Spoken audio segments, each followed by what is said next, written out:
Hello, I'm BMillzebub, and welcome to my channel. As many of you may know, Lent began last Wednesday. But what is Lent? Well, the first day of Lent is called Ash Wednesday, and on Ash Wednesday, Catholics and some other Christians go to church to get ashes put on their foreheads. Those ashes come from palms, the plants, not the palm of your hand. And those palms are gathered up from the previous year's Palm Sunday, then burned and blessed before being put on a person's forehead in the shape of a cross. And in case anyone's curious, the palms represent Jesus' return to Jerusalem the Sunday before his crucifixion, where people laid palms in his path as he made his way into the city. So with Ash Wednesday, we have the start of Lent. And for the duration of Lent, you're supposed to give up something you enjoy as kind of a sacrifice representing Christ's fasting in the desert for 40 days. While we're talking about that real quick, let's take a look at some popular things to give up during Lent, shall we? And by the way, I'm not taking a serious look at this because the usuals like giving up social networks, alcohol, caffeinated drinks, and sex are among them, and I just want something to laugh at. Some of my favorites include Lent, school, work, religion, Catholicism, life, Donald Trump, people, Christianity, and my personal favorite, my will to live. The link to the list can be found down below in the description box, and there's really a lot of funny shit on there. And what makes it even funnier, to me at least, is that it's on Open Bible's website. Now, if that doesn't give you a little bit of a chuckle, I'm not sure what will.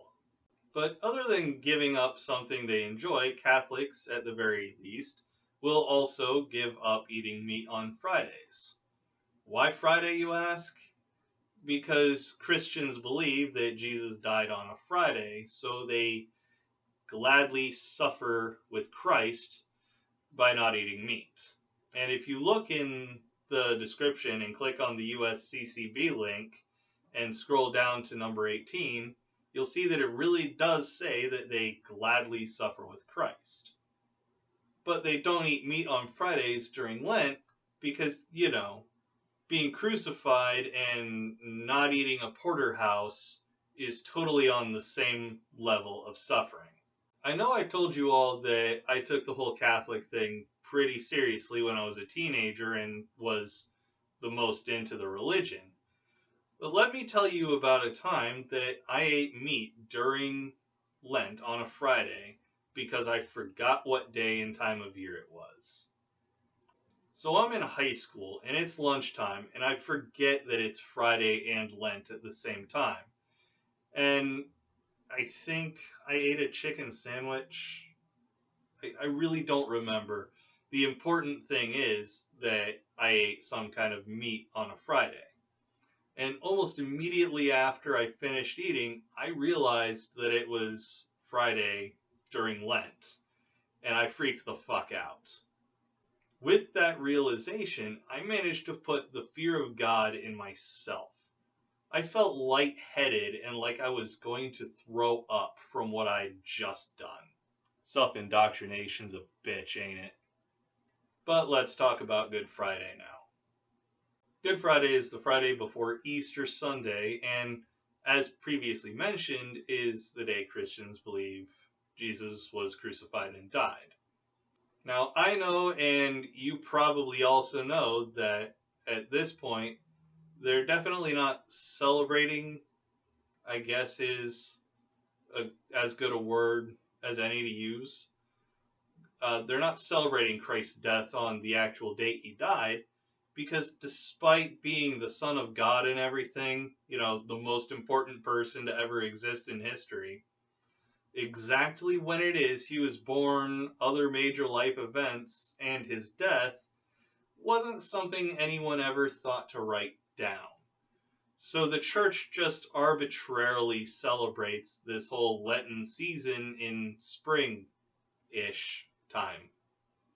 And everyone knows Easter Sunday, where we celebrate Christ's resurrection with a bunny that lays brightly colored eggs.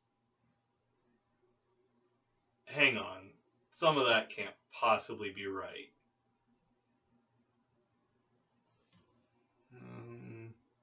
Wikipedia, Easter, celebrate Christ's resurrection. Yeah, that part's right, but where the hell did I get the part about a rabbit and eggs? Oh, yeah.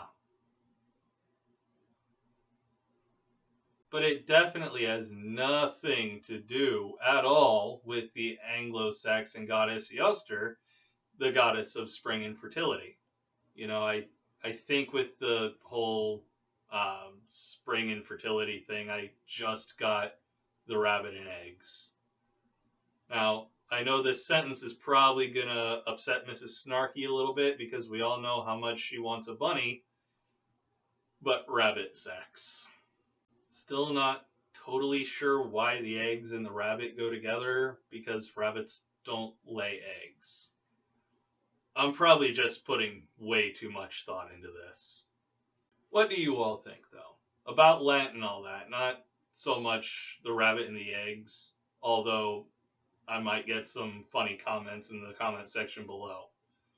But that'll do for now. Hopefully you all enjoyed the video, and if you did, please click the like button and subscribe to the channel if you haven't already. Click the notification button to get notified whenever I upload a new video, and if you feel so inclined to help me out, I have a Patreon, and every little bit helps and would be greatly appreciated. I also still have an Amazon wish list if you want to help me out in that way. Don't forget to follow me on Twitter, linked below, to keep up with all my comings and goings, and join my Discord for a chance to talk to yours truly. Take it easy, everyone, and I will see you all in the next one.